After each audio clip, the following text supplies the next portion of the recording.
میں درخواست کرتا ہوں میرے غیر مسلمان بھائیوں اور بہنوں سے، کیا یہ سنہرا موقع ہے؟ آپ اسلام کے متعلق کوئی بھی سوال پوچھ سکتے ہیں. آپ چاہے تو میرے لیکچر پہ تنقید کر سکتے ہیں، مجھے کوئی اعتراض نہیں. آپ کو اگر قرآن مجید میں کوئی غلطی لگتی ہے تو قرآن مجید کے بارے میں سوال پوچھ سکتے. آپ کو لگتا ہے اسلام کی کوئی تعلیم ہے جو آپ کو لگتا ہے کہ صحیح نہیں ہے، آپ کا یہ موقع ہے. آپ اسلام کے بارے میں کوئی بھی سوال پوچھ سکتے، عیسائیت کے بارے میں، ہندوازم کے بارے میں، یہودیت کے بارے میں. میں طالب علم ہوں اسلام اور دیگر مذاہب کا، میں اسٹوڈنٹ ہوں اسلام اور کمپیریٹو ریلیجن کا. یہ آپ کا سنہرا موقع ہے. عام طور پہ مذہبی تقریر کے بعد سوال جواب کا کھلا سیشن نہیں ہوتا. یہ موقع ہے کہ میں غیر مسلمان بھائیوں اور بہنوں سے درخواست کرتا ہوں کہ آپ کوئی بھی سوال کر سکتے ہیں، ٹاپک کے اندر ٹاپک کے باہر بھی، مجھے کوئی اعتراض نہیں. آپ چاہے تو قرآن مجید کو اٹیک کر سکتے، اسلام کو اٹیک کر سکتے. میں نوجوان ہوں لیکن میں لے سکتا ہوں. آپ کوئی بھی سوال کر سکتے، یہ آپ کا موقع ہے. آپ کو ایسے موقع بار بار نہیں آئیں گے. میری درخواست ہے، مجھے آرگنائزرز نے کہا کہ الحمدللہ کئی گئے مسلمان اس فنکشن میں آنے والے. آپ بنا جھجک کوئی بھی سوال پوچھ سکتے، چاہے تنقیدی بھی ہو تو بھی چلیں گا، مجھے کوئی اعتراض نہیں. آپ کوئی بھی سوال پوچھ سکتے. میں غیر مسلمان بھائیوں اور بہنوں سے درخواست کرتا ہوں کہ آپ مائک کی طرف آئیے اور آپ کوئی بھی سوال پوچھ سکتے. سب سے پہلے ہم چلتے ہیں مائک نمبر 1 پر. وہاں اگر کوئی غیر مسلم بھائی ہے اور ان کے ذہن میں کوئی سوال ہے تو وہ سوال کر سکتے ہیں. مائک نمبر 1 سے. آداب. آداب. السلام علیکم. وعلیکم السلام. میرا نام وجے کمار بھوترا، میں کشن گنج کا نواسی ہوں. اینڈ یہاں پر ایک میری ریزن کی انڈسٹری ہے. By profession I am an entrepreneur. ماشاء اللہ. ایسا ہے، آپ کے وشے میں نے آپ کی تقریریں کافی ٹی وی پر بھی دیکھی ہے، پیس ٹی وی پر کلکتے میں. اور ہم نے ایسا پایا کہ آپ اسلام کے علاوہ ہندو شاستروں میں بھی آپ کی بہت بڑی آستھا اور بہت بڑی روچی رکھتے ہیں. میرے میں یہ جاننے کی اتسکتا ہے کہ آپ کی یہ اتسکتا ہندو شاستر کے پرتی کب آئی اور کیوں آئی، اس کے وشے میں مجھے آپ سے تھوڑا بھائی صاحب کا سوال ہے کہ انہوں نے مجھے ٹی وی پہ کلکتہ میں کئی بار دیکھا ہے اور یہ جانا ہے کہ اسلام کے علاوہ میں دیگر مذاہب کے بارے میں بات کرتا ہوں اور ہندو دھارمک کتابوں کے بارے میں بھی میں علم رکھتا ہوں. تو یہ پوچھنا چاہتے یہ خواہش کب آئی اور کیسے آئی. میں جب میرا میڈیکل کالج میں تھا تو میں متاثر ہوا ایک شخص جن کا نام تھا شیخ احمد دیداد. وہ ساؤتھ افریقہ کے تھے اور وہ اسلام اور عیسائی مذہب پہ مہارت رکھتے تھے. جب ان کی تقریر سنا تو میں ان سے متاثر ہوا اور میں نے قرآن اور بائبل کا الحمدللہ علم حاصل کیا. تو سب سے پہلے میں نے علم حاصل کیا بائبل کے بارے میں، اسلام اور عیسائیت کے بارے میں. اور جب میں ان سے ملا انہوں نے کہا کہ اسلام اور عیسائیت پہ کئی لوگ تقریر کر چکے اور کئی کتابیں لکھ چکے، لیکن ہندو مذہب اور اسلام کے بارے میں وہ چند کتابیں ہیں. انہوں نے درخواست کی کہ بیٹا عیسائیت کے علاوہ دیگر مذاہب کے بارے میں آپ مطالعہ کیجئے اور ان کو بھی پیغام پہنچائیے. اور جب قرآن مجید کی میں نے آیت پڑھی، قرآن مجید میں اللہ تعالیٰ ایشور کہتے ہیں سورہ ال عمران میں سورہ نمبر 3 آیت نمبر 64 میں تعالوا الی کلمۃ سواء بین بینکم، آؤ ہم اس بات کی طرف جو آپ اور ہم میں یکساں ہے. سب سے پہلی بات کیا ہے؟ اللہ نعبد الا اللہ، کہ ہم صرف ایک ایشور کی عبادت کریں.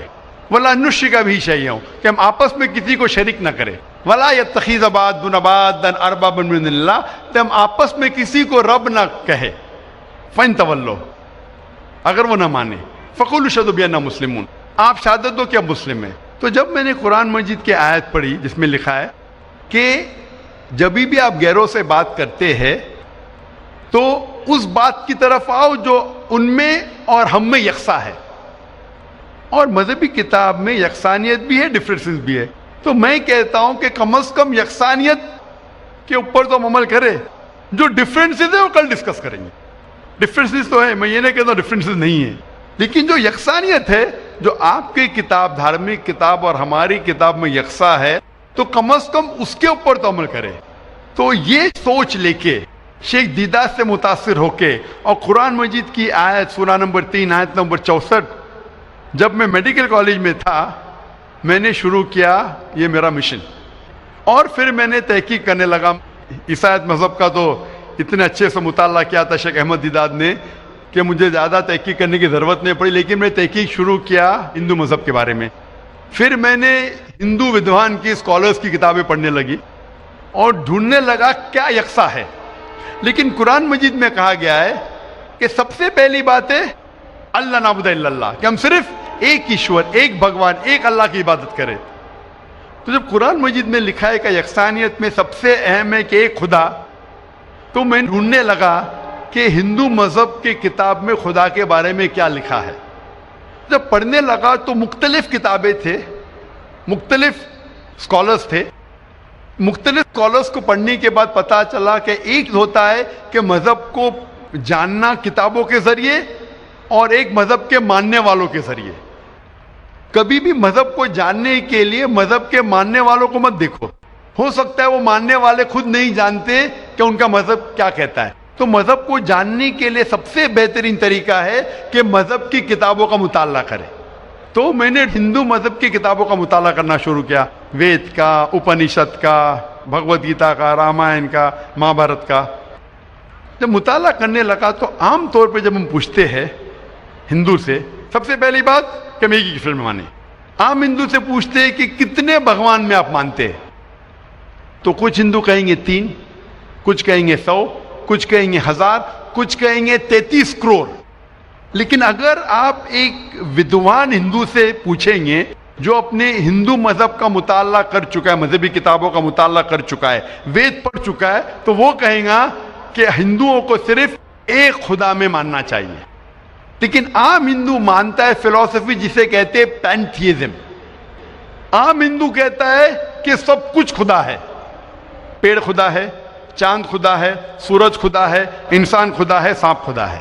ہم مسلمان کہتے ہیں سب کچھ خدا کا ہے, پیڑ خدا کا ہے, چاند خدا کا ہے, سورج خدا کا ہے, انسان خدا کا ہے, سانپ خدا کا ہے. تو یہ اہم فرق ہے عام ہندو اور عام مسلمان میں. عام ہندو کہتا ہے سب کچھ خدا ہے, ہم مسلمان کہتے ہیں سب کچھ خدا کا ہے. تو یہ فرق ہے صرف کا. اگر یہ کا کے فرق کو مٹا لے تو ہم ہندو اور مسلمان ایک ہو جائیں گے. کیسا کرنا چاہیے؟ تعالوا الی کلمۃ سواء بین بینکم, آؤ اس بات کی طرف جو آپ اور ہم میں یکساں ہے. تو جب میں ہندو مذہب کی کتابوں کا مطالعہ کرنے لگا تو ایک اہم کتاب کا نام ہے اپنشد. اپنشد میں لکھا ہے, Chandogya Upanishad chapter number 6 section number 2 shloka number 1 میں ایکم ایودتیم, خدا ایک ہے دوسرا نہیں ہے. جب ہم پڑھیں گے سوتا سوتر اپنشد چیپٹر نمبر 6 شلوکا نمبر 9 میں ناچس سے کسج جنیتا نہ چدیپا, یہ سنسکرت کوٹیشن ہے جس کے معنی ہے اس خدا, اس ایشور کا کوئی رب نہیں, اس ایشور کے کوئی والدین نہیں, اس کے اوپر کوئی نہیں ہے, اس کی والدہ نہیں, اس کے والد نہیں ہے. لکھا ہے ستا ستر اپنشد میں چیپٹر نمبر 4 شلوکا نمبر 19 میں نہ تس پرتیما استی, اس ایشور کی کوئی پرتیما نہیں. پرتیما سنسکرت میں ہوتا ہے عکس, photograph, painting, picture, idol, statue, sculpture. ناتست پرتیما استی, اس ایشور کی کوئی پرتیما نہیں, کوئی عکس نہیں, کوئی پکچر نہیں, کوئی فوٹوگراف نہیں, کوئی پینٹنگ نہیں, کوئی آئیڈل نہیں, کوئی اسکلپچر نہیں, کوئی اسٹیچو نہیں. اور یہ آپ آگے پڑھیں گے یہ وہی چیز لکھا ہوا ہے یجوروید میں. وید ہندو مذہب کی سب سے اونچی کتاب ہے.